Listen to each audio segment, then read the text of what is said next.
Hello student, now start organic. और हमने आपको लास्ट क्लास में बोला था कि न्यूक्लियोफिलिक सब्स्टिट्यूशन हमने पढ़ेंगे, क्योंकि स्टार्टिंग में मैंने आपको इलेक्ट्रोफिलिक सब्स्टिट्यूशन पढ़ाया था। अभी हम पढ़ेंगे, पहले हमने पढ़ाया था इलेक्ट्रोफिलिक सब्स्टिट्यूशन रिएक्शन, और अभी के टाइम में हम पढ़ेंगे nucleophilic substitution reaction. Nucleophilic substitution reaction benzene ring पर सबसे पहले हमने इलेक्ट्रोफाइल बना के अटैक करवाना सीखा था। तो अटैक करना तो आसान होता था, क्योंकि बेंजिंग रिंग क्या है, इलेक्ट्रॉन रिच है, और इलेक्ट्रोफाइल पर इलेक्ट्रॉन डिफिशियंट है, वो अटैक मारता था।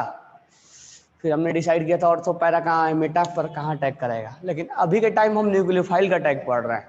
इसमें एक नोट डाल के लिखना कि इन नॉर्मल केस, नोट डाल के लिखना, in normal case nucleophile will not attack on benzene ring. क्यों? एक न्यूक्लियोफाइल पे कैसे अटैक मारेगा नॉर्मल केस में? तो हम करते क्या है, for the attacking of nucleophile, first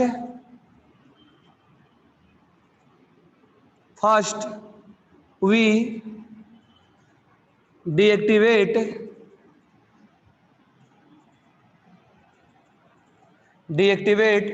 the Benjing ring.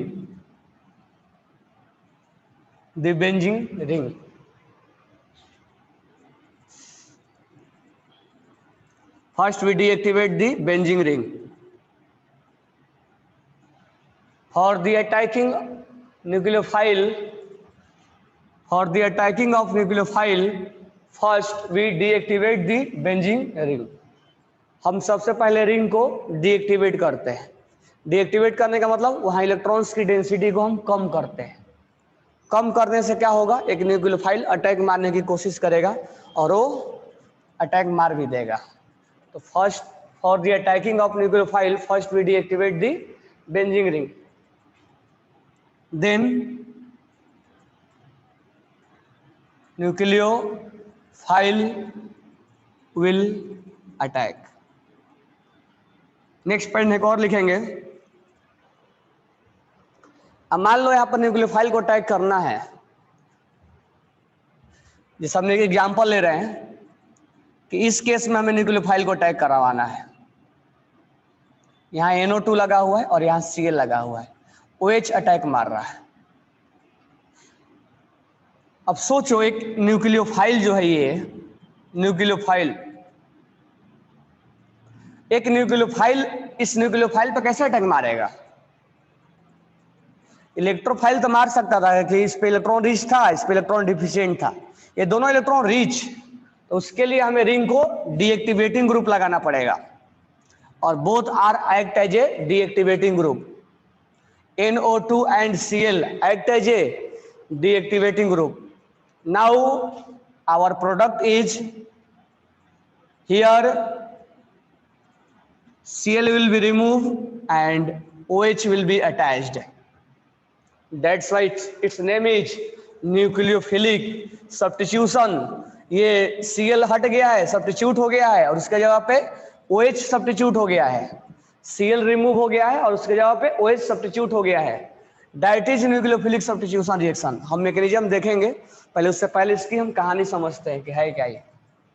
तो नॉर्मल केस में अटैक, अगर ऐसे कोई बोलेगा ना कि इस पे OH का अटैक करवाओ, नॉर्मल केस में कोई बोलेगा कि OH का अटैक करवाओ, पॉसिबल ही नहीं है। नॉर्मल केस में कोई बोलेगा कि बेंजीन पे OH का अटैक करवाओ, पॉसिबल ही नहीं है। एक न्यूक्लियोफाइल पर अटैक कैसे करेगा? कोई अगर बोल दिए कि यहाँ पर इलेक्ट्रॉन डोनेटिंग ग्रुप लगा हुआ है, मान लो OCH3 लगा हुआ है, और यहाँ पर हम बोले कि OH का अटैक करवाओ, ये तो और नहीं होगा। क्यों? क्योंकि ये इलेक्ट्रॉन डोनेटिंग है, प्लस M है, रिंग पे और इलेक्ट्रॉन्स बढ़ रहा है, बढ़ेगा तो ये अटैक कैसे करेगा? एक इलेक्ट्रॉन रिच से कैसे अटैक करेगा? ये attacking not possible, this attacking will not possible. एक बेंजीन रिंग पे न्यूक्लियोफाइल नहीं अटैक कर सकता है, एक बेंजीन रिंग पे इलेक्ट्रोफाइल जरूर अटैक कर सकता है, बरोबर है क्या? एक बेंजीन रिंग पे इलेक्ट्रोफाइल अटैक कर लेगा, जो कि हम अभी तक यहीं पढ़ रहे थे बार बार।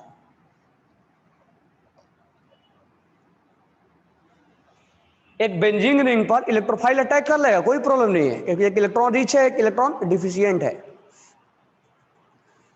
लेकिन एक इलेक्ट्रॉन रिच पे इलेक्ट्रॉन रिच कैसे अटैक करेगा? ये ऊपर से एक्टिवेटिंग है, ये कैसे अटैक करेगा? This reaction will not possible. याद रखना कि हम क्या बोल रहे हैं, तो this one is not possible. इसके ऊपर इलेक्ट्रोफाइल का अटैक चलेगा। अच्छा ठीक है, नहीं होगा तो फिर न्यूक्लियोफाइल का अटैक कैसे करवाएंगे? तो हमारा टॉपिक यही है, nucleophilic substitution reaction. For the attacking, पहला हमारा पॉइंट ये है, in normal case nucleophile will not attack on benzene ring. समझ सकते हो क्यों? सेकेंड, ठीक है, हमें कैसे अटैक करवाना होगा? For the attacking of nucleophile first we deactivate the benzene. हमें रिंग को डीएक्टिवेट करना होगा। कैसे? डीएक्टिवेटिंग ग्रुप लगा के। This one is act as a -M, this one is act as a -I, both are deactivating group and it decrease the electron density. तो अगर कोई बोलेगा आपसे कि इलेक्ट्रॉन डीएक्टिवेट करके क्यों, तो डीएक्टिवेट करने का रीजन ये है कि यहाँ की इलेक्ट्रॉन्स डेंसिटी को कम करना, यानी ये इलेक्ट्रॉन्स को अपने तरफ अट्रैक्ट कर रहा है, तो यहाँ इलेक्ट्रॉन डेंसिटी कम होगा। तो जब कम होगा तो ये थोड़ा अटैक कर भी लेगा, ठीक है। तो ये अब अटैकिंग के बारे में हम सोचे, चलो इतना तो समझ में आया गया कि बेंजीन रिंग पे क्या लगा होना चाहिए? बेंजीन रिंग पे डीएक्टिवेटिंग ग्रुप लगा होना चाहिए, तभी एक न्यूक्लियोफाइल अटैक करेगा, अदरवाइज दूसरे केस में नहीं करेगा। तो when nucleophile will be attack on benzene ring, when deactivating group attached with benzene ring. तो nucleophile will be attack on benzene ring when deactivating group attached with benzene ring, otherwise in other case nucleophile will not attack. ध्यान रखना इस चीज को।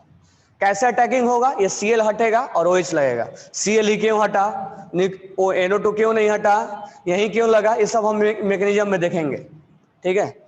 अब यहाँ पर एक दो अभी मैकेनिज्म पढ़ने के पहले एक दो चीजें हम अभी करते हैं यहाँ पे। अच्छा, एक न्यूक्लियोफाइल के हम थोड़ा अटैक के बारे में सोचते हैं, रेट ऑफ रिएक्शन के बारे में सोचते हैं। एक अटैकिंग कहाँ पर फास्ट होगा? एक नॉर्मल केस में सोचते हैं कि अटैकिंग कहाँ फास्ट होगा। अब अटैकिंग फास्ट होने के लिए जितना ज्यादा डीएक्टिवेटिंग ग्रुप लगा रहेगा उतना ही हमारे लिए बेटर रहेगा। More deactivating group, more reactivity of nucleophile will be fast. जितना ज्यादा डीएक्टिवेटिंग लगा रहेगा उतना ही अटैकिंग क्या होगा? फास्ट होगा। तो जितना ज्यादा यहाँ डीएक्टिवेटिंग ग्रुप होगा। अच्छा एक चीज और, ये ग्रुप और ये ग्रुप, जैसे ये हट गया यहाँ से और OH लग गया, तो Cl हट गया और OH लग गया, इसका मतलब ये डीएक्टिवेटिंग ग्रुप इसके मेटा पे नहीं लगना चाहिए, इसको ऑर्थो और पैरा पे होना चाहिए। तो ये हम मैकेनिज्म में लिखवा देंगे, अभी नहीं लिखवा रहे हैं क्योंकि मैकेनिज्म में ही समझ में आएगा कि यहीं पर क्यों ऑर्थो और पैरा पे क्यों होना चाहिए। या अभी लिख लो, इसको मान लेते हैं लिविंग ग्रुप। ये लिविंग ग्रुप है, छोड़ के जो चला गया है लिविंग ग्रुप। तो एक पॉइंट और डाल के लिख लो यहाँ पे कि leaving group should be present on ortho and para position. Leaving group should be present, leaving group should be present, leaving group should be present at ortho and para position. Leaving group should be present at ortho and para position. अब ortho और para पे क्यों है तो हम समझेंगे, तो समझ में आ रहा होगा कि मैकेनिज्म में हम जाएंगे तो -I इसी पे ज़्यादा प्लस क्रिएट करेगा। तो हम आगे देखते हैं मैकेनिज्म में। तो ये लिविंग ग्रुप इसके ऑर्थो या पैरा पे होना चाहिए, मेटा पे नहीं होना चाहिए। सेकेंड पॉइंट, नेक्स्ट पॉइंट लिखना, if more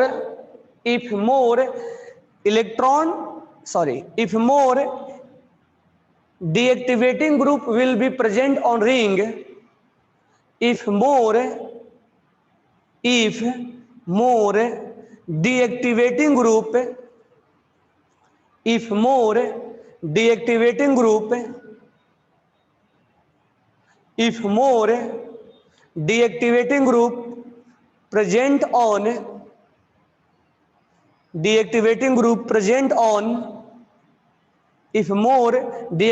group present on ring, then rate of reaction of nucleophilic substitution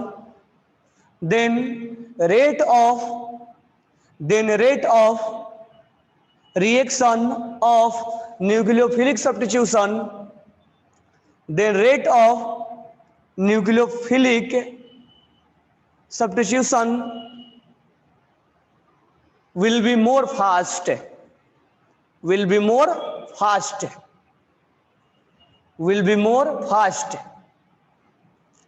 जितना ज्यादा ये डीएक्टिवेट होगा उतना ही ये जल्दी अटैक करेगा। ये तो नॉर्मल हम बातें बोल सकते हैं, ठीक है, कि जितना ज्यादा डीएक्टिवेट रहेगा उतना ही जल्दी अटैक मारेगा ये, इसमें क्या सोचना है, क्योंकि एक न्यूक्लियोफाइल के पास जाना है तो वहां इलेक्ट्रॉन्स की कमी होना पड़ेगा, कमी होगा तो अटैक मारेगा जल्दी से, और ऑर्थो और पैरा पोजिशन पर होना चाहिए, ठीक है। तो इतना चीजें में 3-4 चीजें कॉमन सी बातें हमने सिखाया आपको, क्या कि एक इलेक्ट्रोफाइल रिंग पे अटैक आसानी से कर लेता है, लेकिन एक न्यूक्लियोफाइल रिंग पे अटैक नहीं करता है क्योंकि दोनों इलेक्ट्रॉन रीच हो जाते हैं। तो इस केस में हमें रिंग को डीएक्टिवेट बनाना होगा, रिंग में इलेक्ट्रॉन डेंसिटी को कम करना होगा, कम करेंगे, ठीक है। जब कम हम करेंगे तो यहां पर क्या हो जाएगा, ये रिंग की कमी होगी और तब ये अटैक करेगा। अब ये Cl हटेगा, उसके जगह पर OH लग गया, तो this one is nucleophilic substitution reaction. एक न्यूक्लियोफाइल अटैक किया, ये ग्रुप जो होना चाहिए इसके ऑर्थो और पैरा पोजिशन पर होना चाहिए, ये मैकेनिज्म में मालूम चलेगा। रेट डिसाइड करना होगा, जितना ज्यादा डीएक्टिवेटिंग होगा उतना ही उसका न्यूक्लियोफाइल का अटैक क्या होगा, ज्यादा होगा। इस केस में न्यूक्लियोफाइल अटैक नहीं कर सकता है, इस केस में तो न्यूक्लियोफाइल और नहीं अटैक करेगा क्योंकि उल्टा रिंग में और इलेक्ट्रॉन्स क्या हो रहे हैं, बढ़ रहे हैं। तो ये एक्टिवेटिंग ग्रुप है, रेजोनेंस के थ्रू देगा, तो यहाँ पर ये और नहीं अटैक करेगा, यहाँ पर भी अटैक नहीं होगा। तो इसके बारे में हमें कोई सोचना ही नहीं है, ये भी लिख लेना, इसके बारे में हमें कोई कुछ नहीं सोचना है, हमें सोचना इसके बारे में और इसके बारे में है।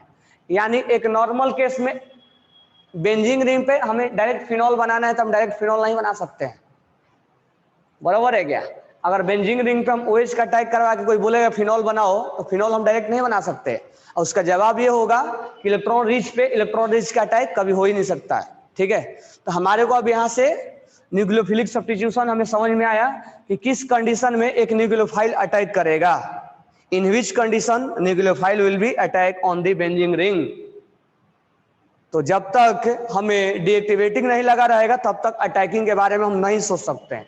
अब बात रहा यहाँ से मैकेनिज्म क्या है, ठीक है, न्यूक्लियोफाइल का मैकेनिज्म क्या है। तो मैकेनिज्म हम दो पढ़ते हैं, एक एसएन बेंजाइन पढ़ते हैं और एक एसएन एरोमेटिक पढ़ते हैं, AR पढ़ते हैं। तो 1 बाय 1 मैं बता रहा हूँ, पर बताने के पहले 1-2 क्वेश्चन का आंसर दो मेरे को कि रेट ऑफ रिएक्शन किसका ज्यादा होगा। मैं क्वेश्चन दे रहा हूँ, आप बताओगे कि रेट ऑफ रिएक्शन किसका ज्यादा होगा, न्यूक्लियोफाइल का। अच्छा, इलेक्ट्रोफाइल का रेट ऑफ रिएक्शन देखने के लिए क्या हम देखते थे, कौन ज्यादा रिंग को एक्टिवेट कर रहा है, उसमें इलेक्ट्रोफाइल का हम देखते थे। जो ज्यादा रिंग को एक्टिवेट करता था उस पर अटैकिंग क्या होता था, ज्यादा। तो यहाँ क्या देखेंगे, डीएक्टिवेटिंग देखेंगे, कौन रिंग को ज्यादा डीएक्टिवेट कर रहा है। तो जो डीएक्टिवेट करेगा वो उसको क्या करेगा, ज्यादा न्यूक्लियोफाइल उस पर अटैक मारेगा। तो 1-2 क्वेश्चन का आंसर बताओ मेरे को।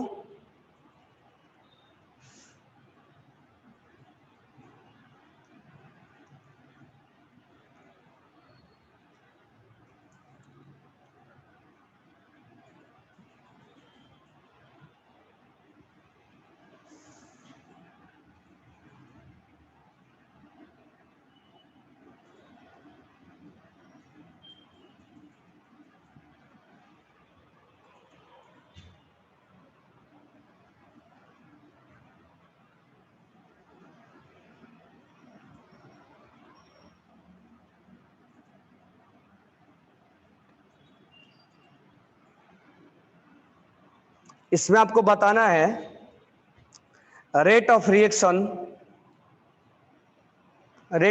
ऑफ न्यूक्लियोफाइल,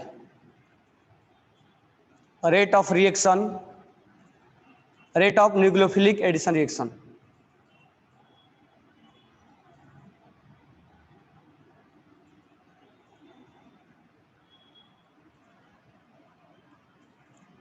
अब बताओ इसमें से 1 2 3 में से रेट ऑफ रिएक्शन किस न्यूक्लियोफाइल का ज्यादा है? सीक्वेंस बताओ, सीक्वेंस तीनों को बताना है।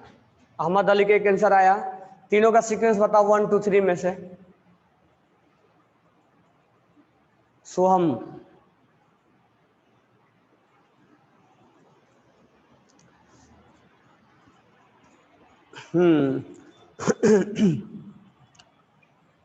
सोहम कब सही हुआ? पहले गलत था। सोएब एक सही है, उसमें 2 सीक्वेंस गलत है। श्रेयस मराठी में भेज रहे हो क्या? सही है। इसका आंसर हो जाएगा 3 then 1 then 2। अब देखो कैसे इसको यहां से हटना है, यही हटेगा। एक मैकेनिज्म बताएंगे हम कैसे हटेगा। तो ये माइनस एम, हमारा फोकस होना चाहिए कि माइनस एम इसके ऑर्थो पे होना चाहिए, ऑर्थो पैरा पे, तभी ना यहां से प्लस क्रिएट करेगा। तो यहाँ 3 माइनस एम लगा हुआ है। अच्छा ये भी माइनस एम है, ये भी माइनस एम है, और ये भी ऑर्थो और पैरा पे लगा हुआ है। ठीक है, तो ये तो समझ में आ गया कि इसमें 2 है, इसमें 3 है, तो तीसरा वाला ज्यादा हो गया। बट कंफ्यूजन हमारा होगा 1 और 2 में किसको चुने हम।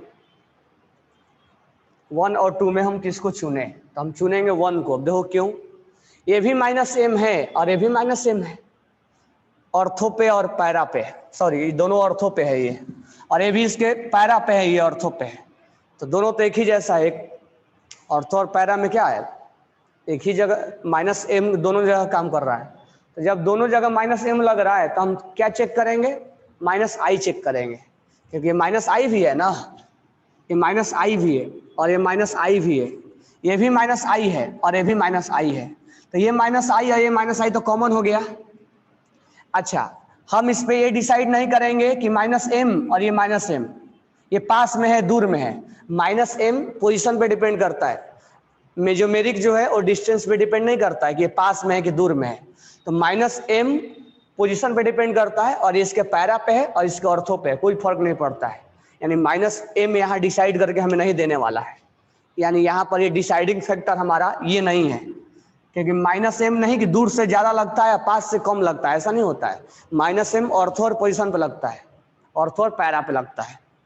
अब ये यहाँ से माइनस एम है और यहाँ से माइनस एम है, दोनों सेम पावरफुल है, तो पावर में दोनों का कोई कमी नहीं है, ऑर्थो पे रहे आप पैरा पे रहे।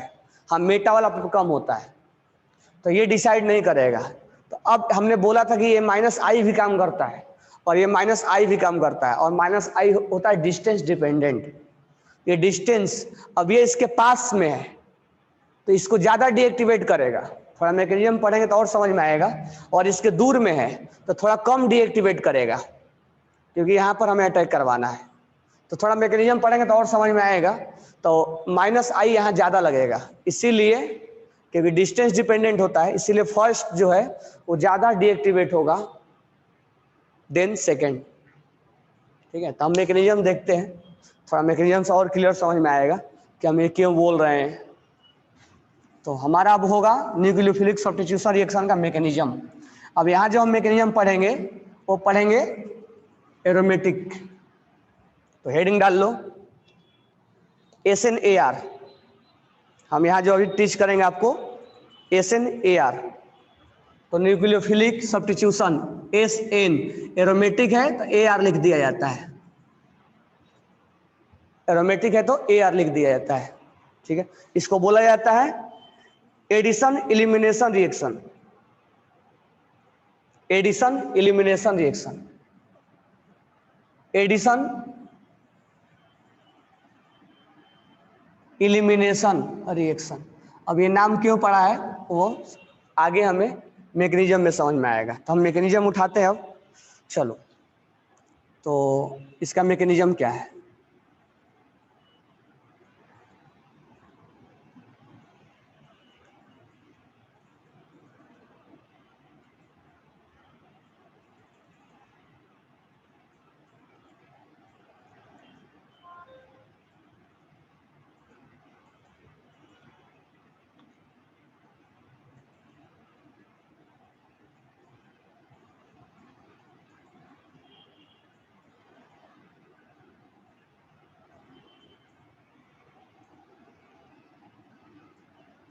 चलो मैकेनिज्म देखते हैं। अब मुझे बताओ OH, OH, अब एक एक पॉइंट हम GOC से लेके चलते हैं। OH कहाँ अटैक करना चाहेगा? OH किस जगह को ढूंढना चाहेगा अटैक करने के लिए? इस पोजीशन को या इस पोजीशन को? किस कार्बन पे अटैक करने की कोशिश करेगा OH? In which carbon OH want to attack? सोचो, और क्यों? किस कार्बन पे OH अटैक करना चाहेगा?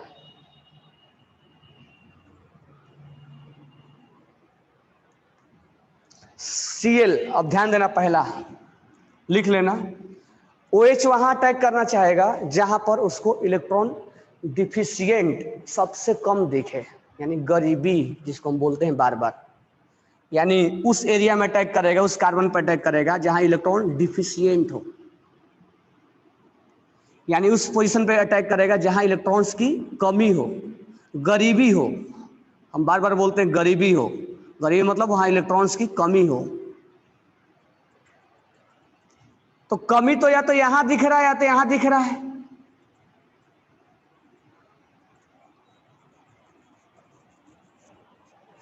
या तो इस कार्बन पे दिख रहा है या तो इस कार्बन पे दिख रहा है।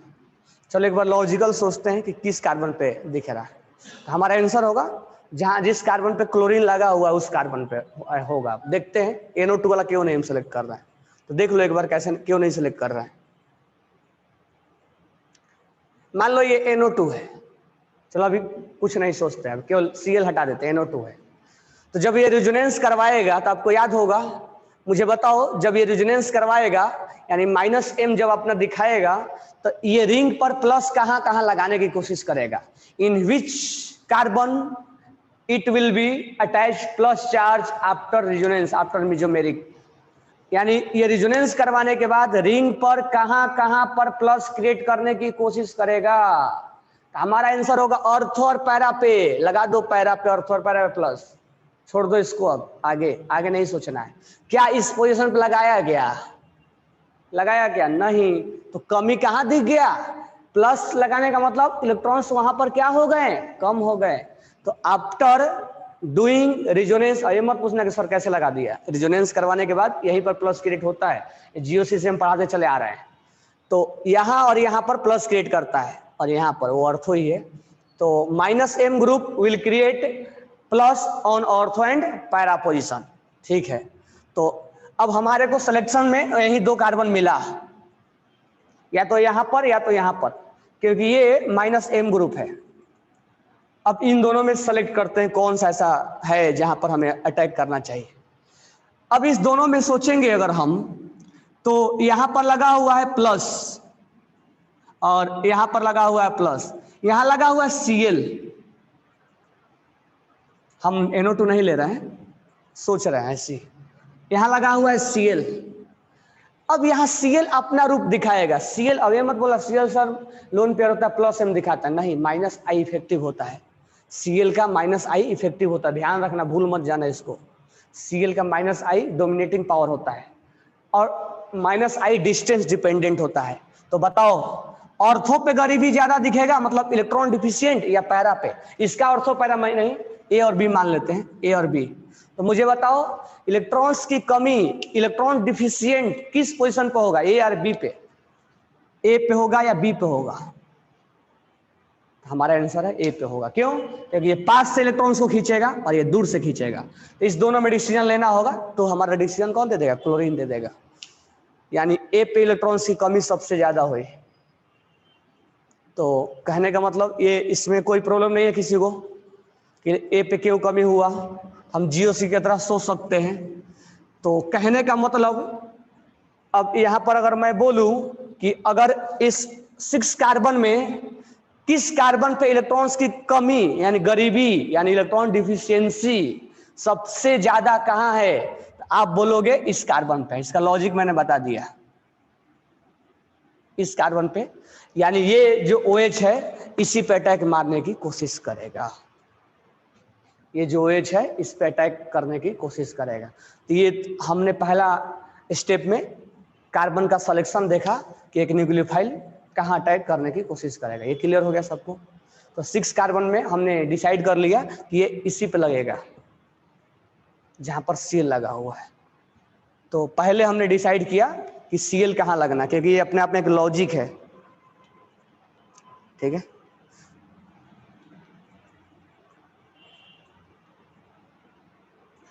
चलो अब आगे बढ़ते हैं। अब क्या करते हैं, अब अटैक करने की कोशिश करेगा, तुरंत अटैक नहीं करेगा, अब ये बॉन्ड को तोड़ेगा।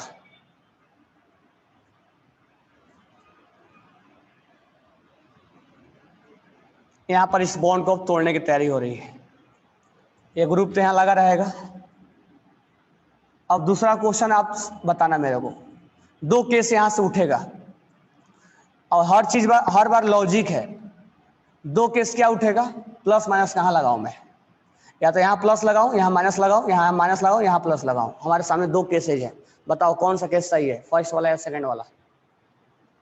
मतलब दोनों में से कौन ज्यादा स्टेबल है, वही सही होगा ना। सही का मतलब स्टेबल कौन ज्यादा है, which one is more stable, which one is more stable and Y.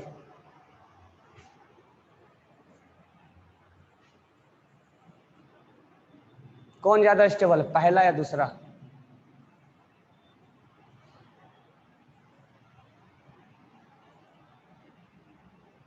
Answer है सेकंड, आंसर है सेकंड। देखो कैसे, GOC की तरह सोचो, GOC की तरह सोचो, क्योंकि 2 स्टेप में ही लॉजिक है, जो मैं बता रहा हूं। N डबल बॉन्ड O, ये NO2 है, यहां प्लस है, और ये क्या है, NO2 है, और यहां पर क्या है, प्लस है।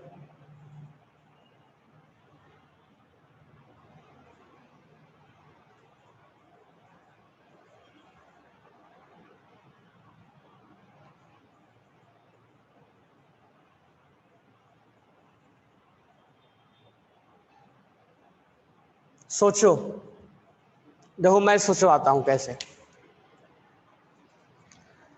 Double single negative lone pair है, डबल सिंगल पॉजिटिव कंजुगेशन में है, डबल सिंगल निगेटिव कंजुगेशन में है। या जब आप रेजोनेंस करवाते हो तो ये चीजें क्रिएट होता है।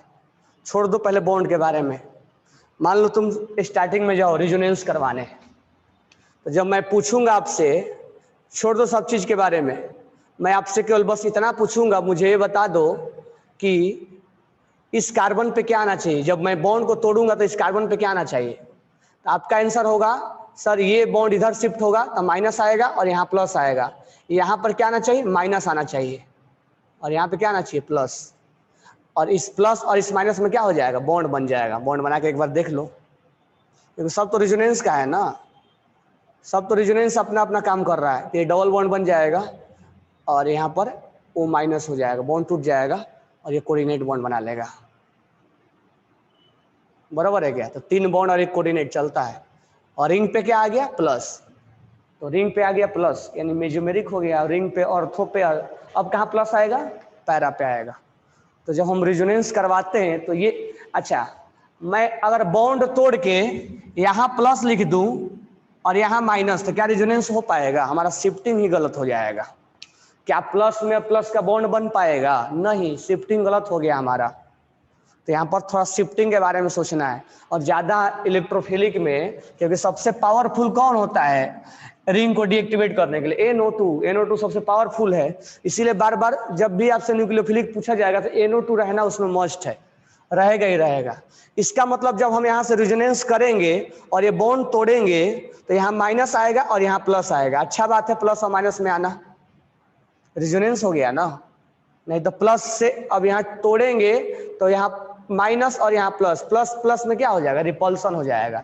यानी ये स्टेप गलत है, यानी इसका तोड़ना, यहाँ बॉन्ड को तोड़ना, this one will be wrong. तो लिख लो इस चीज को, ये रॉन्ग क्यों हुआ, समझ में आया ना रॉन्ग क्यों हुआ, प्लस के पास प्लस है इसलिए रॉन्ग हुआ। ये सही है, करेक्ट है, ये दिस वन इज स्टेबल, तो हमारा इसका फॉर्मेशन होगा, इसका नहीं होगा। तो हर चीज का लॉजिक है कि इसका इसी का क्यों होगा, उसका क्यों नहीं होगा। इसको लिख लो, प्लस और माइनस में क्या हो जाएगा, रेजोनेंस हो जाएगा, आगे रेजोनेंस बढ़ जाएगा, इसमें कुछ भी नहीं हो पाएगा, इसीलिए सेकंड वन राइट है। इसको लिख लो आप,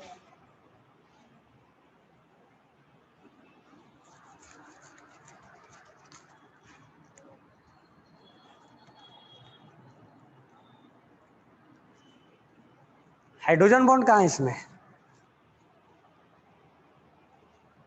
हाइड्रोजन बॉन्ड कहाँ बनेगा, हाइड्रोजन बॉन्ड अभी तो अटैक किया ही नहीं ना वो, इसने अभी तो अटैक अप्रोच कर रहा है, तो अटैक कब क्यों करेगा। वो मत सोचना कि OH की वजह से हाइड्रोजन बॉन्ड, अभी तो अटैक किया कहाँ इसने, अभी तो अप्रोच कर रहा है। ये मत सोचना कि OH अटैक करके यहाँ से NO2 बना लेगा और हाइड्रोजन बॉन्ड बन जाएगा। वो तब हम सोचते हैं जब इलेक्ट्रोफिलिक में सोचते हैं, या हम न्यूक्लियोफिलिक के बारे में सोच रहे हैं। अभी तो न्यूक्लियोफाइल उस पर जाने की कोशिश कर रहा है, जल्दी जाएगा ही नहीं। तो ये क्लियर हो गया। तो न्यूक्लियोफाइल की तरह नहीं सोच लेना है, ऑर्थोपैरा इफेक्ट होता है, ये वो ऐसा नहीं होता है कि ऑर्थोपैरा डायरेक्टिंग होता है, लिख दिए हम ऑर्थोपैरा डायरेक्टिंग है, ये मेटा डायरेक्टिंग है, नहीं, गलत हो जाएगा। इस बॉन्ड को तोड़ना है, तोड़ने के बाद बॉन्ड विल बी ब्रेक, और ब्रेक होने के बाद हमें यहाँ पर माइनस लगाना होगा और यहाँ पर प्लस लगाना होगा। अब इस चीज से हमें आइडिया मिल गया कि जो OH अटैक करेगा, अब हमारे एक क्वेश्चन का आंसर ये दे देगा कि सर OH अटैक करेगा तो NO क्यों नहीं बाहर जाएगा, यही क्यों बाहर जाएगा।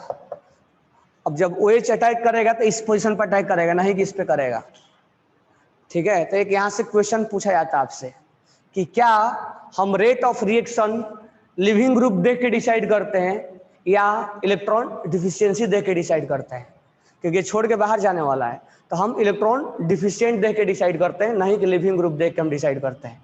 अब इस OH यहाँ अटैक करेगा, यहाँ नहीं, जिससे हमारे मन में डाउट आएगा सर OH ने अपने Cl को क्यों हटाया था, वो NO2 क्यों नहीं हटाया था। तो उसका आंसर यहीं पर है कि जब ये माइनस प्लस यहाँ आएगा तो Cl ही हटेगा ना, NO2 नहीं हट पाएगा। तो हम अब क्या करेंगे, अगले स्टेप में यहाँ पर रिएक्शन के बारे में सोचेंगे। तो यहाँ पर NO2 माइनस है और यहाँ पर Cl है। अच्छा, ये माइनस इससे स्टेबलाइज्ड है और यहाँ क्या कर लिया अप्रोच, हमने Cl को यहाँ पर ऐड कर दिया, Cl कनेक्टेड हो गया, OH कनेक्टेड हो गया, चार्ज खत्म हो गया। अब क्या होगा, अब होगा यही कि यहाँ से फिर से Cl छोड़ के बाहर जाएगा, जिसको हम बोलते हैं लिविंग ग्रुप, जिसको बोलते हैं लिविंग ग्रुप, लिविंग ग्रुप। अब ध्यान दो, मैकेनिज्म देखना होगा तो यही डिसाइड करेगा, कौन, जहां पर गरीबी ज्यादा होगा, तो ये वहीं अटैक करेगा जहां गरीबी ज्यादा हो, जहां गरीबी ज्यादा हो, क्योंकि आपको पोजीशन और भी सिलेक्ट करना पड़ सकता है, और जितना हाई लेवल में जाओ उतना ही सिलेक्शन के लिए आपको आना पड़ेगा, गरीबी ज्यादा हो, ये गरीब है, यहीं पर अटैक मारेगा, ये गरीबी ज्यादा है। यहाँ हम लिविंग ग्रुप को देख के रेट ऑफ रिएक्शन डिसाइड नहीं करते हैं, कौन छोड़ के जल्दी बाहर जा रहा है, नहीं, बाद में कंफ्यूजन भी होता है कि हम लिविंग ग्रुप भी बोलते हैं। तो ये छोड़ के बाहर चला गया, हमारा क्या बन गया,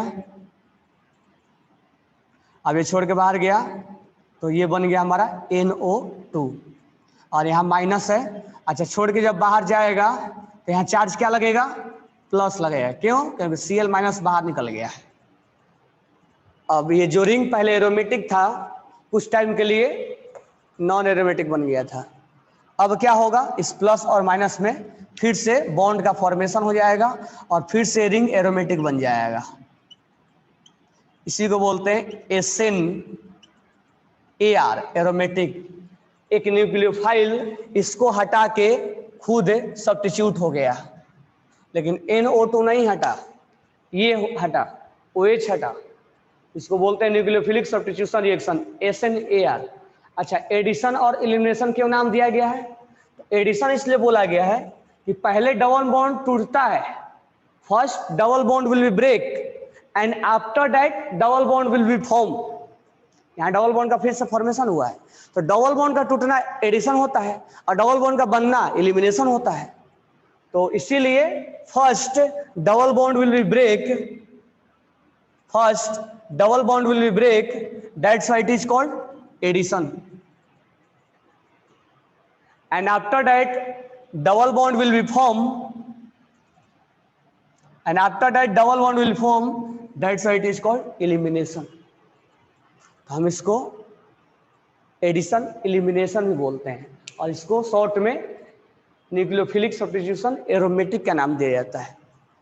तो इसके लिए कंडीशन क्या है? अच्छा मेरे को बताओ, अब समझ में आ गया होगा कि ये ग्रुप इसके लिए मेटा पे ऑर्थो और पैरा पे रहना क्यों जरूरी है। ये चीज समझ में आया क्यों जरूरी है? क्योंकि जब ये रेजोनेंस करवाएगा तो ये जब माइनस क्रिएट करेगा तो माइनस अगर यहाँ प्लस होगा, अगर ये ग्रुप यहाँ होगा तो इसको स्टेबलाइज नहीं करवा पाएगा, इस प्लस को स्टेबलाइज नहीं करवा पाएगा। इसीलिए यहाँ पर ऑर्थो पे या तो पैरा पे ग्रुप होना चाहिए, ये ग्रुप जो होना चाहिए ऑर्थो पे या पैरा पे होना चाहिए। बाकी जगह अगर मेटा पे रहता है तो वहां पर ये स्टेबलाइज नहीं कर पाएगा। इसको गरीब बनाना है तभी तो एक न्यूक्लियोफाइल जल्दी अटैक मारेगा। इसको गरीब बनाना है। मान लो यहाँ पर है Cl, मान लेते हैं कुछ टाइम के लिए यहाँ पर है, तो तोड़ोगे तो प्लस और माइनस लगाओगे, माइनस यहाँ लगेगा और प्लस यहाँ लगेगा। ये गरीबी इसको ज्यादा नहीं बना पाएगा। क्यों? क्योंकि इसके मेटा पोजीशन पे है, मेटा पोजीशन पे है। मेटा पोजीशन पर रहने की वजह से ज्यादा इलेक्ट्रॉन्स खींच नहीं पाएगा, क्योंकि मेटा से ज्यादा नहीं खींचता है, ये मेटा से ज्यादा नहीं खींचता है। तो फिर OH कैसे अटैक कर पाएगा इस पे? OH को अटैक करने के लिए गरीबी चाहिए। तो अटैकिंग करने के लिए हमें ऑर्थो और पैरा होना चाहिए। तो ध्यान देना इस चीज को। क्या ध्यान दोगे? दो तीन चीजें हैं इसमें। एक तो न्यूक्लियोफाइल जल्दी से अटैक नहीं करता है, करता भी है तो कंडीशन के साथ करता है। डीएक्टिवेटिंग ग्रुप लगाना चाहिए, और जिस ग्रुप को छोड़ के जाना है जो लिविंग ग्रुप है उस ऑर्थो और पैरा पोजिशन पर होना चाहिए। इस चीज को ध्यान में रखना, उस चीज को ध्यान में रखना। क्या ध्यान में रखोगे? कि जो लिविंग ग्रुप है उसको ऑर्थो और पैरा पे होना चाहिए ताकि ये स्टेबलाइज बनाए। पहले ये अप्रोच करने की कोशिश करेगा, बॉन्ड टूटेगा, अटैक मारेगा। गरीबी देख के हमें रेट ऑफ रिएक्शन को डिसाइड करना है। लिविंग ग्रुप छोड़ के बाहर गया, फिर से बॉन्ड का फॉर्मेशन हुआ, पहले डबल बॉन्ड टूटा, that's why it is known as addition. After that double bond will form, that's why it is known as elimination. SN/AR, एक ग्रुप हटा उसके जगह पे OH लग गया। तो ये एक ग्रुप हटा और उसके जगह पे क्या लग गया? OH। यानी एक ग्रुप को हटा के OH खुद सब्स्टिट्यूट हो गया।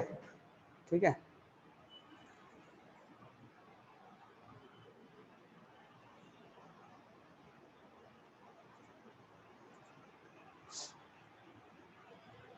चलो इसको लिख लो। श्रेयस यादव, NO2 हटता है तो रिंग पर ज्यादा स्टेबल होता है ना। तुम NO2 को हटाए कब थे? NO2 हट जाएगा तो उसको स्टेबलाइज कौन करेगा? इस माइनस को स्टेबलाइज कौन करेगा? दूसरा ग्रुप करेगा, Cl करेगा। NO2 को हटा दोगे तो ये इसको स्टेबलाइज कौन करेगा? इस जब बॉन्ड टूटेगा तो उसको स्टेबलाइज करने के लिए ग्रुप चाहिए ना, कौन करेगा?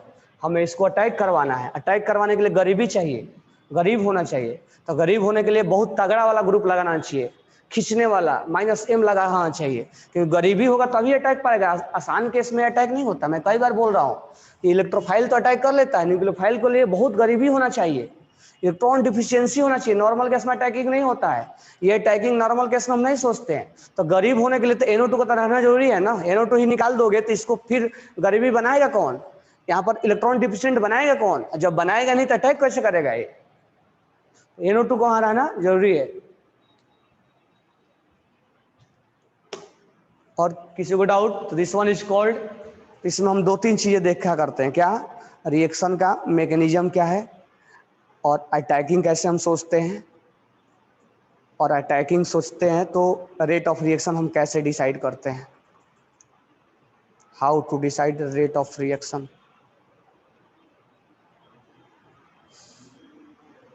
Have you any doubt? एक पॉइंट लिख लो, एक एक चीज लिख लो इसमें से, ये सारे मोस्ट इंपॉर्टेंट है ये।